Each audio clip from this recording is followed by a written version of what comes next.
سفر شخصیتوں میں آپ کا استقبال ہے۔ آج ہم آپ کو جس شخصیت کے بارے میں روشناس کرانے جا رہے ہیں ان کا نام ہے مولانا برکت اللہ بھوپالی۔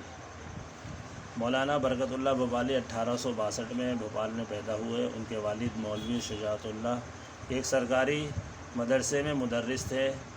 برکت اللہ کو بچپن ہی سے تعلیم حاصل کرنے کا شوق تھا۔ انہوں نے عربی، فارسی اور اردو کی ابتدائی تعلیم حاصل کی اور مدرسہ سلیمانیہ بھوپال میں مدرس کی حیثیت سے عملی زندگی کا آغاز کیا۔ اس وقت ہندوستان پر انگریزوں کا راج تھا۔ وہ طرح طرح سے ہندوستانیوں پر ظلم اور زیادتی کر رہے تھے۔ یہ بات مولانا برکت اللہ کو ایک آنکھ نہ بھاتی تھی۔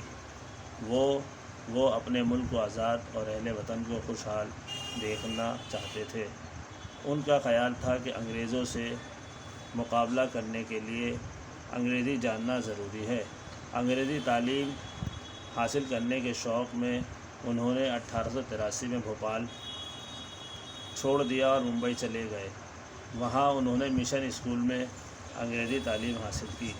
انگریزی تعلیم نے ان کے ذہن کو روشن کر دیا، جس سے ملک کو آزاد کرانے کی خواہش شدید ہو گئی۔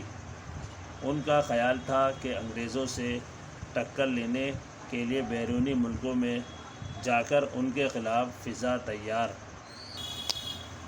کی جائے۔ وہ اپنی اس کوشش میں کامیاب ہوئے اور خاموشی کے ساتھ ممبئی سے انگلستان روانہ ہو گئے۔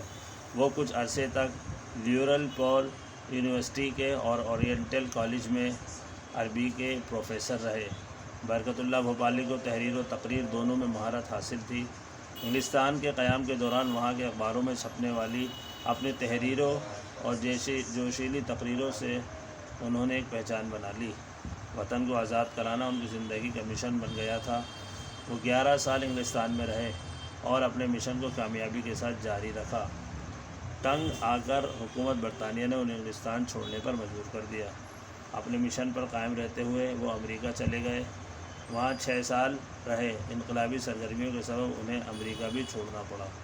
اب انہوں نے جاپان کا رخ کیا اور ٹوکیو یونیورسٹی میں مشرقی زبانوں کے شعبے میں پروفیسر ہو گئے۔ برکت اللہ بھوپالی کا اصل مقصد ملازمت نہیں بلکہ اپنے مشن کو آگے بڑھانا تھا۔ جاپان میں انہوں نے اسلامک فریٹرنیٹی اسلامی بھائی چارہ کے نام سے ایک جماعت قائم کی۔ اسی نام سے ایک اخبار بھی جاری کیا جس کے ذریعے انہوں نے ہندوستان کو برطانیہ کی غلامی سے آزاد کرانے کی مہم چلائی۔ مولانا برکت اللہ بھوپالی اب تنہا نہ تھے۔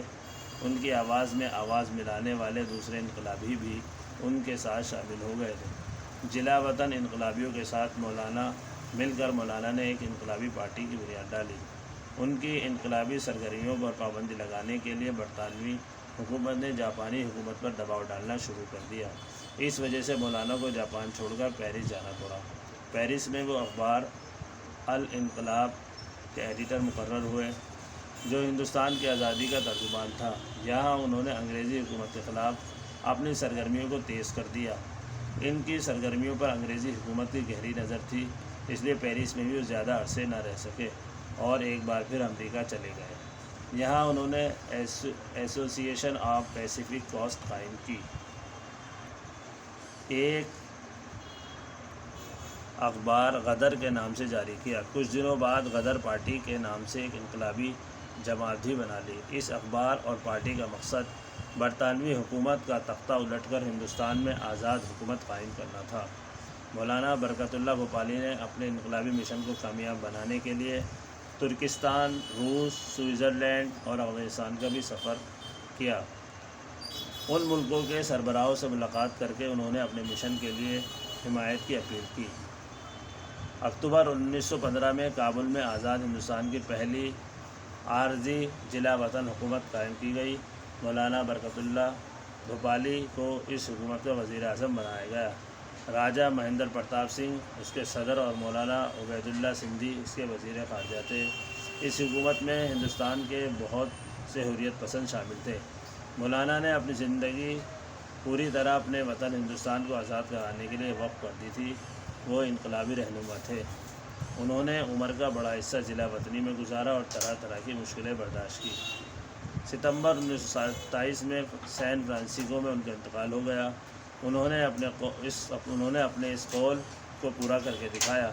جب تک سرزمین ہند پر آزادی کا سورج نہ چمکے گا، برکت اللہ کے قدم وہاں نہ پڑیں گے۔ مولانا برکت اللہ بھوپالی ایک بے باک صحافی، نڈر، انقلابی اور مرد آہن تھے۔ انہوں نے اپنی طویل مجاہدانہ زندگی میں دنیا کی سب سے بڑی طاقت برطانوی سامراج سے زبردست ٹکر لی اور ہر محاذ پر اس کا مقابلہ کیا۔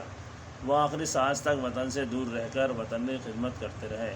مدھیہ پردیش حکومت نے ان کی خدمات کے اعتراف میں بھوپال یونیورسٹی کا نام برکت اللہ یونیورسٹی رکھا۔ لال قلعہ، دہلی میں مجاہدین آزادی کے میوزیم میں مولانا برکت اللہ بھوپالی کے نام سے ایک گوشہ قائم کیا گیا ہے۔ بھوپال میں ایک کمیونٹی ہال اور دوسری یادگاریں بھی ان کے نام سے منسوب ہیں۔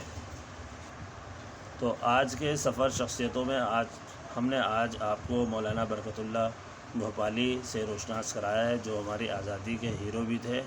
تو اگر آپ کو ہماری یہ سفر پسند آ رہا ہے تو آپ ہمارے چینل کو سبسکرائب کریں، ویڈیو کو لائک کریں اور شیئر کریں، اور ہمارے چینل سے جڑے رہیے۔ ہم آپ کو ایجوکیشن سے ریلیٹڈ اور بھی سبجیکٹ کے بارے میں پڑھاتے رہیں گے۔ شکریہ۔